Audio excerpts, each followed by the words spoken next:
Hey everybody, Gustavo Furman here. Welcome into the flow. Thank you for watching on YouTube and listening on Spotify like always. And please subscribe, like, and share with your friends. Thank you. All right. So today's episode is going to be a little different.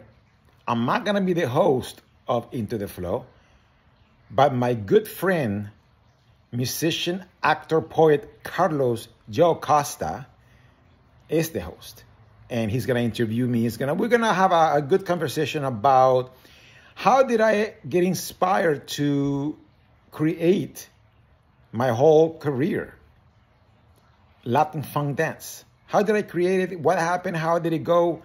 What was my inspiration? And how did I listen to my inner being to do it? It's a fun conversation I'm gonna have with Carlos on the next Into the Flow. Hello, everyone, and welcome to the Into the Flow podcast. Today, I am honored to be the guest host. And we have the creator of Into the Flow, dancer, choreographer, performer, the king of Latin funk teacher, Gustavo Furman. Thank you, Carlos. How are you, my friend? I'm great. I'm so happy you're co-hosting this one, and I'm honored that you interviewed me now. Yes. Well, this is a very special moment. Yeah, it's going to be, because I had him as a guest, as you remember if you watched the last episodes. It was a great interview, right? We had a great time. It's good stories, good. I love that moment we had together in conversation. Yes. But now we're switching seats with titles. And again, I'm so honored to be here. Thank you so much, Gustavo.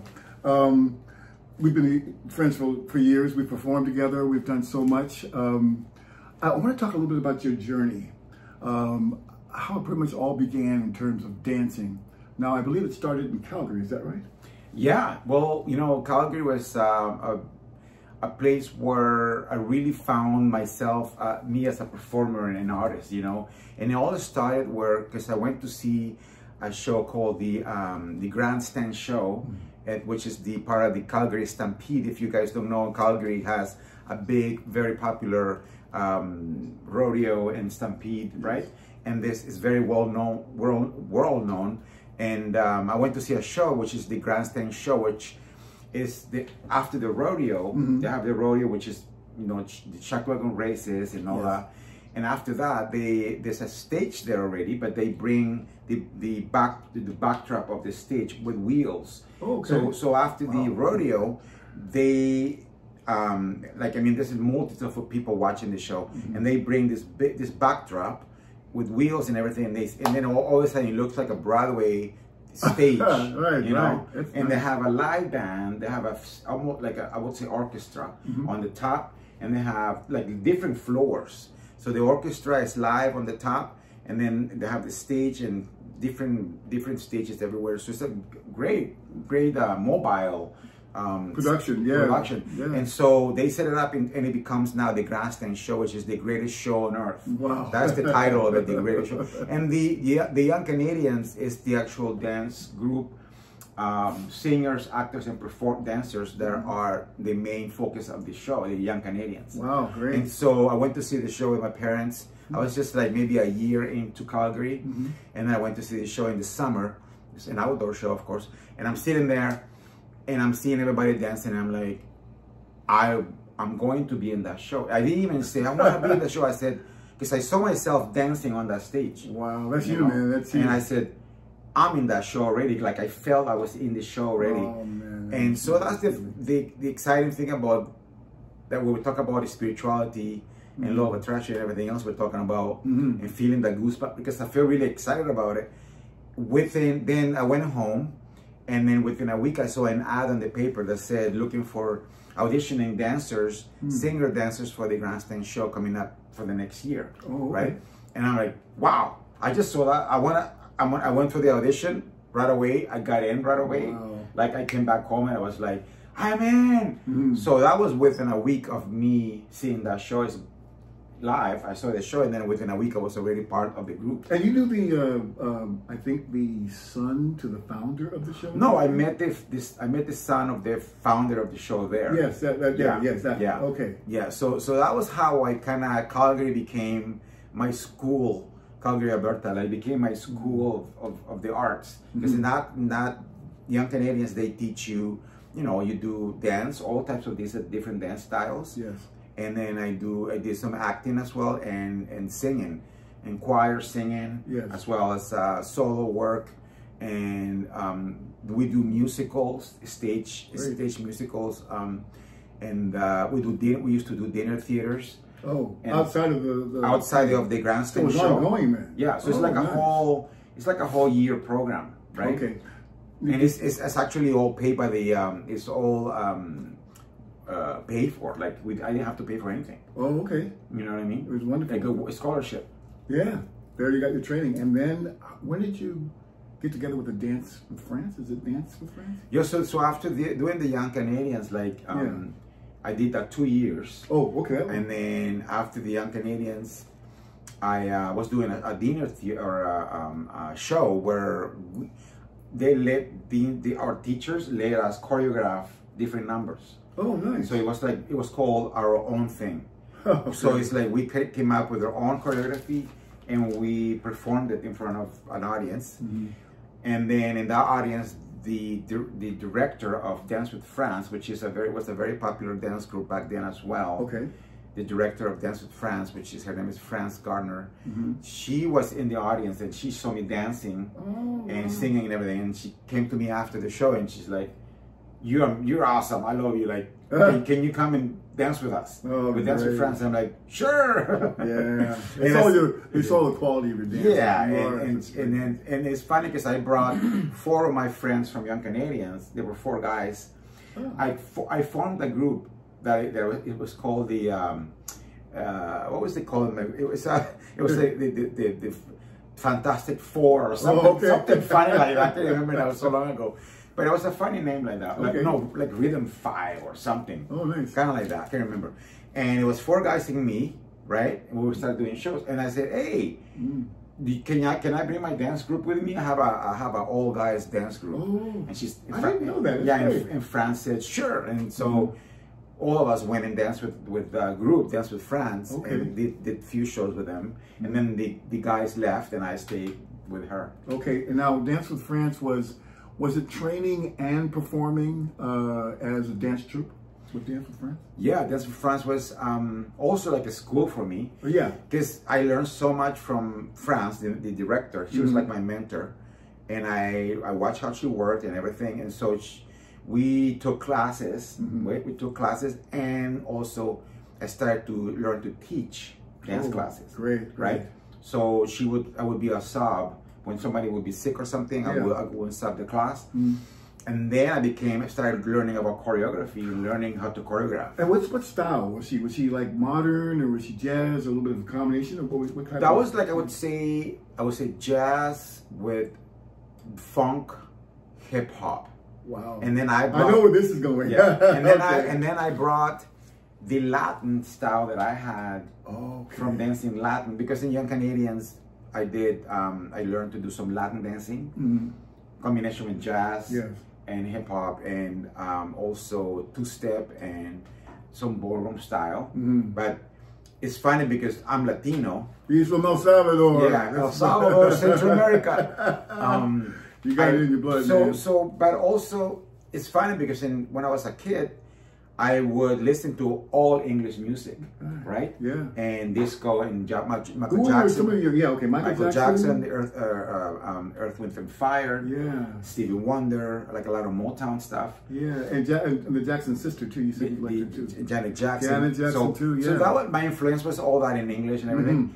When I moved to Calgary, which is funny, of all places, I started doing shows, and I would do some mambo and stuff like that performing for the Young Canadians, and it sparked my interest on learning more Latin. Nice. You know, so then I kind of took some other classes outside Young Canadians, Latin dancing. Oh, okay. With Arthur Murray, which is a ballroom school. Way back, going way back. Way back, yeah. and I learned my proper frame, and I learned, and then I started studying Latin dancing more. So when I went to dance with France, I'm the one that brought the Latin into it, Latin flavor, right? Yes. And then we had the jazz, the hip hop, and the funk in there with Latin. You know what I mean? It's amazing too. It's a miracle all this happened for you in Calgary too. And it's just like a cocktail of all these dances and your experiences. And then you moved to Vancouver. And that's where we met. You came in about the mid-90s, I guess it was. Tell our audience how we met. And yeah, I love that story. Is a cool story, honestly, because so I moved here. I left everything behind in Calgary, and one of the reasons why I moved to Vancouver is because I wanted to start my own company, my own dance company, and I had so many ideas and dreams of having a dance company, but also having a music group, and I couldn't do that in Calgary because I was gonna compete with my mentor. She was kind of like I would call it the queen of the dance in Calgary at the time. Okay. And if I would do anything there, dancing, music, anything, I would compete against her. I'm like, I didn't want to do that. So I moved, and I always liked Vancouver, beautiful, the ocean and the mountains and everything. So I moved here, and then when I went to a studio called it was an African dance studio. Yeah, it was Afro Bahia. Afro Bahia. So yes, Laura Montiero. She was a wonderful dancer and an instructor. She had Brazilian dance classes, and she needed somebody to come on in with some Latin traditional dancing, and you were teaching there and going on from there. Yeah, so then she hired me to teach there. I was drumming there, by the way, too. Yeah.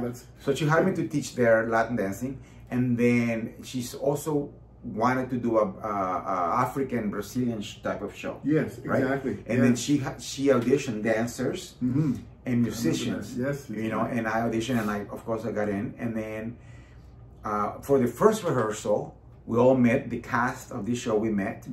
And the musicians, Carlos was playing congas, and there was another couple of guys. I remember the guys. Some of the other Brazilian dancers, and there was a couple of others too that were actually working for Laura. Yeah, we were working for Laura. Yeah. So and then we started practicing. The music started, and what I noticed the most is that Carlos, when I would look at him play, he'd be playing but with so much love and passion, and like smiling, feeling it. And when we rehearse, dancers, musicians rehearse. Sometimes we don't really put too much power into our I always do. I always go hard on my rehearsals because I love it. But a lot of times, the choreographer would say, okay, you know what, just like don't go too hard, just block it, or just like go easy on the moves. You know what I mean? This is not the show.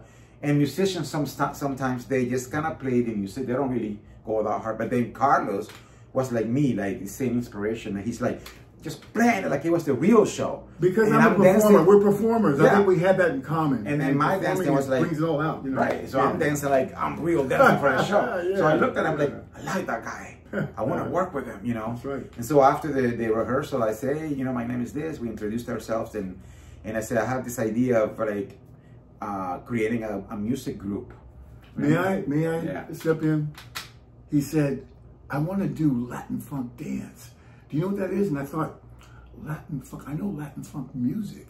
I've heard that term. And then he says, well, yeah, I've got this idea. And you were teaching at some traditional Latin dancing at the studio. But then from there, we decided to take this concept, Latin funk dance, to an original level. And that's where this idea was born. So how do you define Latin funk dance? So I think you almost did, I think, in the earlier, your Calgary experience. But yeah. So basically Latin funk dance, okay, so the light went off a bit, no problem. So I'm gonna try to turn it on again. Yeah, we got light. Okay, so, so Latin, technical difficulty. Latin funk dance, so basically, like Carlos says, Latin funk is a style of music, right? Which, of course, as you can see, is Latin mixed with funk, right? So the rhythms are very cool, like low, like the funk, and you got the Latin, right? You got that mix. And that African element you talked about, the African, a lot of the drumming, and that rhythm. So, but when I was in Calgary, because Latin funk dance started in Calgary. I started doing like 1 or 2 classes over there. People, no one knew what it was, and like, so the reason why I started Latin funk is because I saw a performer that I like, which his name is Cheyenne. It's a guy from Puerto Rico. Okay. It's a musician, it's a singer, dancer, and his shows were so dynamic. He's singing and dancing. His dancers, they were like all, not traditional Latin. They weren't doing like traditional salsa and stuff. They were doing funkier moves, really cool, funky and Latin mix with his music. And I'm like, I want to do that. That's like my style. And the reason why I wanted to do that is because I grew up with disco, right? Yes. Motown, soul music, R&B. You already had the cocktail. You already had all that inside. So that, all those elements, I grew up with that. Yeah. My parents used to dance to like more salsa, kind of more like merengues and cumbias. Traditional. In El Salvador. So I used to see that, and I used to hear the music. Yeah. And then I came to Calgary, and I started doing like musical theater. Yeah. So my influence of dance is like so vast, like so many influences. It is. And I love all the styles. And I'm like, how can I not do this one and not that one? I gotta mix them together. I'm like, yeah, I gotta put it all together. Latin funk dance. Latin funk dance was born. That's Latin right. funk dance born. You know? Yes. And so, yeah. You know, it's amazing that that took off. And I think when we experimented with this, we had a show called Rhythm Sound. It was the name of our group. And it started with just you and I. And we started working with our voices. And you, of course, have this gift doing your beatbox. Can we just get a little sample? And I would just have a little bit of doom, doom, doom, doom, doom, doom, doom, doom, doom, doom, doom. And then it was like instrumentation. Then it was like me playing drums and flute, and then it was like getting a guitar player, and then you got your first dancers to come work with you. Remember the twins, right? Yeah. Yeah, and so it became a music dance production, and we started doing performances. So that was Rhythm Sound. Yeah. Anything else you want to talk about Rhythm Sound? Well, Rhythm Sound was another dream of mine, and I think Carlos is perfect for that because he also had the same passion about mixing styles, right? Exactly. I mean, this guy can mix any style, like it's just jazzy, funk, African, everything. And so he was really like, I love it. I love this idea. It was very original. It was very original. And it was a showcase band, remember? Yes. Like showcase band is when people sit and, you know, have dinner or whatever, but they're sitting watching the show. Yes. It's not where people are just eating, talking, and the music is playing in the background. Showcase. I love that term. Yeah. You know, it was a showcase show. Showcase. And so I had to have dancers. You know, so I would dance, choreograph it, and then I would sing some songs, and he'll play all the conga, the flute. Yep. It was a really vocal combination. So that was Rhythm Sound. That was Rhythm Sound. And so that Latin funk was happening there as well, right? Yes. And yeah. And then so we went in some different directions. I went with my music and started playing world beat, jazz, and as a freelance artist and searching my dream. You took Latin funk dance to another level, and you started teaching, and you started you're doing workshops with fitness and all that too. Talk a little bit about how that grew your Latin funk dance. What do we want to call it? Your program. Program. Yeah. You're in the program. Yes. Yeah. For years and years. Please talk about that. So that became my baby. That's my career right there, actually. But it's interesting because you gave me the name of King of Latin Funk. Yes, I knew he was the king. No one else is the king. Nobody else who else was doing Latin Funk dance? The king of Latin Funk. Right there. So, yeah, I mean, so basically, I remember talking to you about it when Rhythm Sound was kind of like went different ways. You said to me, concentrate on your dancing, concentrate on Latin Funk dance. That's your baby, because I was actually kind of upset that the group broke up. Yeah, in a way. For some personal reasons, but yeah. Yeah, it was kind of like, I was kind of, because I was really excited about it.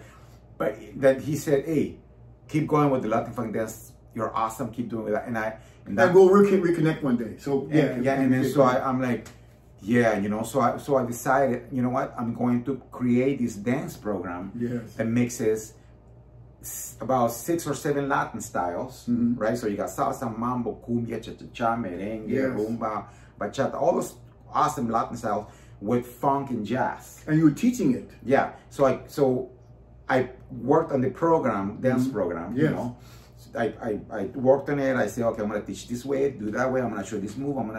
And so I actually asked you to do few demo lessons for some companies. And then he went with me to play conga live. I came back, drumming for your troupe. And then I started teaching the Latin funk dance with him playing conga live, which was awesome. Oh, it was like I think we were ahead of our time.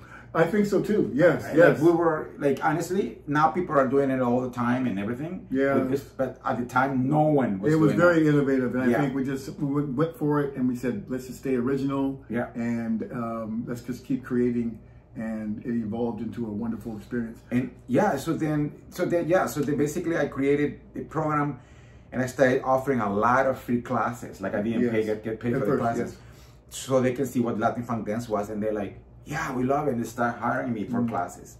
And I just started taking off and started teaching fitness places, dance studios, community centers, and started, like, people just calling me left and right. And it just became this thing where I was busy every day, 3 classes a day, 4 classes a day. You know, I know, and there was performances and you had your dance troupe, but there was one thing that I wanted to talk about that really almost drew tears from my eyes.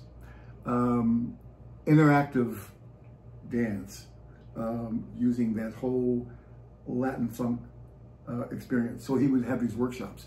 There was one workshop that you had at the Wise Hall in Vancouver, and there were several people there, and they were all sitting in tables, drinks, the whole thing. Gustavo walks out on stage and just looks at everyone. They'd never seen him before. They said, I want to introduce you to a new experience, Latin funk dance. Everybody rise up. People that have probably never danced, the experience of dancing, and he just started going into his deal, his real dance deal, his Latin funk movements. He had people doing their shoulders, the movement, the dance, one little thing at a time. 10 people would rise up, 20, and then the whole audience. And he had them so mesmerized and locked in. I just could not believe it. It happened 2 or 3 other times, I think at another experience. And I just wept. I just went, how can anybody connect with people like that and then just have the joy and have dance? And then afterwards they would applaud and just say, like, thank you. And there were some other workshops we had done, the same experience. So the whole experience with Latin funk dance and the classes, the fitness that you did, but the interactive dance was really, really amazing too. I kind of missed that. Yeah. Yeah, that was just so amazing. It's fun, yeah. I hope you can bring it back again too, because I think people really connected with that. Go ahead. Well, no, it's like, you know, I think, and thanks for that, because I remember you were telling me that you were so inspired by that and everything. Yes. And it's one of those things that I think I connect, because I'm so connected to my own soul, my inner being, when I'm doing what I love. Yes. That I don't have to work harder at all. I don't have to even think or plan what I'm gonna do. Exactly. I just go for what my impulses, and I do. Latin funk dance, of course, was created to teach and to educate people, but also to entertain. Yes. You know, and so I came up with my own dance group. They used to call the Corazon dancers. Yes. Heart. Corazon means heart in Spanish. Yeah. So Corazon dancers with, like, all girl group. All the girls, and there were about 6 girls, and just me as the only guy. It was Latin funk. It wasn't with partners. It was just a choreography production. Right. And then I would do a show and everything. And after the show, I would, like, inspire people that watch the dance, and then I would do my interactive. So they'll be already, that was great. And then I'm like, okay, now it's your turn to dance, everybody. You know, and then everybody like, and so everybody get up and dance. So it's like the element there was a teaching side of you, and then there was the performance side of you. And I know you really yearned for the performance. Yeah. And having those dancers too was a part of that performance. You did a lot of performances with the dancers. Yeah. Especially when I drummed for you a few times too. It was really amazing. You know, I believe that I look years later, here it is, 25, almost 30 years later, and now you're looking at some new directions. I think that teaching and performing is yearning for more performing. And I think that's something. Anything else you want to say about that? Anything, new directions? Well, the thing is, you know, I've always been a performer, like since I was a kid. Like that's my love. Like, I mean, I'm in love with performing, and as well as you, right? I love to perform, to inspire people, to like entertain them. Yes. And so Latin Fun became my vehicle, you know, to like do that with the shows, the events. I mean, I used to put on events together too, where I used to hire bands and DJs, and I used to bring people into this. Those dance parties, oh man, and everybody would come out. Oh, I love those dance parties. Yeah, and so it was all under Latin Fun Dance, you know? And it's the events, the corporate events, the parties, the shows, the choreography, the classes. It was just, and that was all me doing all that, like choreographing, performing, teaching. Like that was just my passion, performing. That has never died. That will always continue. A performer will always be a performer. Yes. An entertainer will always be. Well, when I entertain, always. That's my whole you are. You know, because it's just a fixed excited. That's when we're really in unity with universe. Yes. When just performing on stage or. So now, exactly. So now what I'm doing is basically I still want to perform. I want to choreograph and teach. I'm still doing that right now, actually. New ventures now. But the new ventures is this podcast. Yes. It's one of them that became out of the inspiration of my dancing and the way I've done my life, and everything has had a flow to it. You know, when I was following my intuition, my inner being, things worked out so well, and I didn't even have to work hard at anything. Like my TV show that I had on the TV, you know, teaching Latin Fun Dance, it went all the way to Europe. That show, it just happened so easy. Yes. You know, I just imagined it, I wanted it, and it happened. And then, like, they sold the rights in Europe, and people saw me in Europe. I didn't have to sell it. You know what I mean? And with that, I'm like, life has a way of like, once you follow your intuition, you're in connection with the universe, things just kind of fall into place. Yes. And I came up with into the flow. That's the definition of into the flow. That was my next question. You just defined it. I love this podcast. I love what you're doing with it too. And now you are selectively looking at individuals like myself, and I was honored to be a guest, that has, you know, these gifts and would be just so perfect for their experience to into the flow. I was going to recommend some people to you too, and you're based in San Diego right now, and you're also still in Vancouver. You're teaching children. You're doing your same workshops. You're keeping Latin Funk Dance, your whole dream, and some other new adventures that are still there. But the podcast is just a great communication thing, and I think that I hope it does go further. Now, I know that one of the things is, you know, that I've been on a spiritual journey. I've really worked inward as an artist, as a family man, you know, and just being so blessed to still be doing what I'm doing today as a musician, actor, and doing some writing. Gustavo has shared some inward experiences for himself too about your spiritual journey. You want to talk a little bit about that and how that sort of came about? I know that there's been some challenges. You don't need to really talk about all that, but maybe why you went inward and found this direction. I mean, through your dance and through your whole life experience right now too. Talk about your inward experience. Well, you know, it's like I said, I think for me, performing in my business and dancing has been my savior in a way of like being so connected to the universe and to God, you know. But at the same time, there were times where I was very detached from that. So I was kind of, you know, I went through a lot of depression when I was younger from coming from El Salvador, because it was we had a civil war. We had, you know, it was very, and so I had to leave my country with my whole family. Yeah, that we talk, you know, we're not gonna get into that, but we had a detachment from that. So I went through depression. I went through a lot of that kind of stuff. Dance brought me back into who I am, to who really I am, right? And so I think I always been spiritual when it comes to my dancing, but one time I was thinking, why does it always have to be, or only have to be when I'm dancing? Right. That should be always, that should be every day being grateful every day, being grateful every day, being, you know, just feel excited every day for the day, and for, you know, visualize good stuff, you know. And I'm like, so then one time, actually, it's happening in San Diego, my sister and I were walking, and this lady, my sister had an appointment for some nail, or to do some nail. The lady that was doing the nails, she was following us, the law of attraction, and she's listening to different teachers. Yes. And she told Patricia about it, and Patricia said, oh, this is great. You know, and then Patricia, I was waiting for her. I was walking around waiting for her. When we met again, she's like, this lady gave me all this information about this really cool teacher. Her name is Abraham Hicks, and all this thing. And it's, you know, the law of attraction and everything. Oh, wow.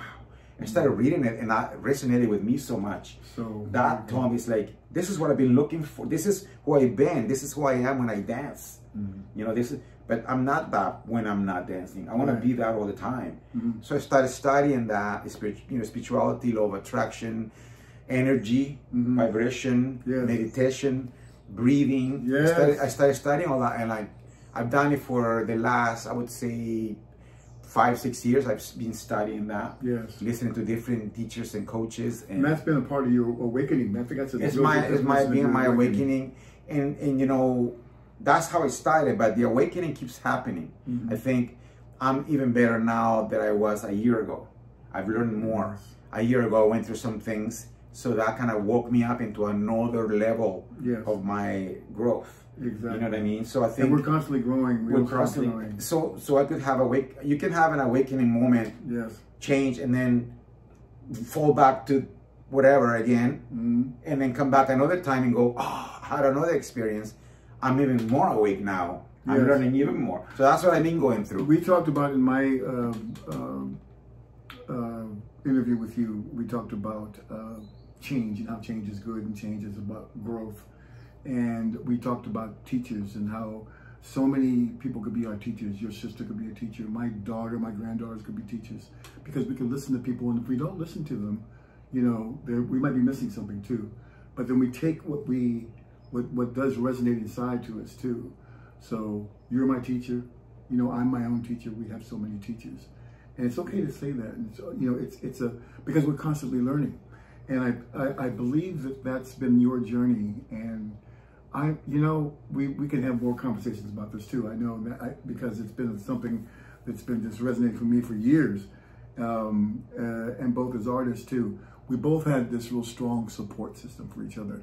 When, you know, there's a need to talk about where we're going with our arts or our lives, I come to Gustavo. Gustavo may come to me. We have our little gatherings or meetings or our little think tank things too.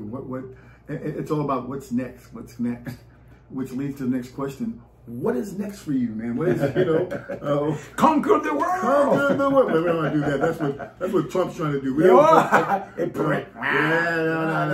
But go ahead. Let's, you know, what's next? I think, you know, the continue, for me, is the continued growth and the continued alignment to who I am, and to all of us, our energy. So my thing is, I want to continue to be example to artists, you know, and kids that are growing up to be an artist. And I want to be of service. Like, my main thing is, I want to always inspire people through my art, my podcast, my YouTube channel, where I'm going to be doing the same. I'm doing the same thing as well. But my thing is, I want to inspire. I want to be inspired first. Yes, absolutely. Right? I want to excite it. Starts there. I want to inspire people, and I want to be of service. And whatever that takes me, whatever the energy of that takes me, that's what I'm going to be doing. So I see myself doing speaking engagements, or still choreographing. I mean, I got a dance musical production that I want to put on stage. Yeah, talk about that a little bit. Oh, that's a dream of mine that I've had for a while. And the name of it is Dance Dream, but the name might change. But in a really quick, it's about a little kid who lost his mother, who was a dancer, to cancer. And his father, it's just him, the mom and the father. The father became an alcoholic after she passed away. Yes. And because she's depressed. but the little kid can see the mom still alive, even though she's passed away. She shows up with him, and she's a dancer. She's like an angel, right? And so the little kid sees them, and they talk and they dance together. But the only one that can see it, the mom, is the kid. And the father can't, because he's trapped into his own demons. I see. And so the play is about the kid traveling the world with the mom, dancing in different parts of the world, Cuba, you know, Spain, and then you have different dances for different countries. That's amazing. And then the father eventually, he wakes up, has an awakening where he can actually let go of his demons, and he actually sees her, and they dance. Wow. So it's like, I'm getting goosebumps already. I love this. Yeah, you know, every time you talk about this project, I hope it happens. It's amazing. I think it'll be some amazing storytelling. Yeah, and so that's my big thing. And also there's another idea of this TV show that I'm... A reality show. A reality TV show that is going to happen. I wouldn't say it might be. It is happening already. It's in the works. It is in the works. It's happening. And it's a show about inspiring people to and teach them to dance for weddings. But I'm not going to get too much into it, but it's another project that is really exciting for me. That we actually, my good friend Carlos knows about it. He pushed me to write the whole idea and the concept. I saw he did something actually for a TV spot, and it was a wedding thing, and he was teaching this couple to dance, and it was just a little sampler show within a show. I think it was I don't know, it was just, I don't know, one of those TV news shows. And I told him, I said, you could do this on a reality show basis, you know. So I said, take this idea and let's expand on it. Find yourself an agent, a producer. He did. It's been in the works, and that's much as this. But you know, I just saw this opportunity, and we both kind of saw it and said, okay, let's just start writing.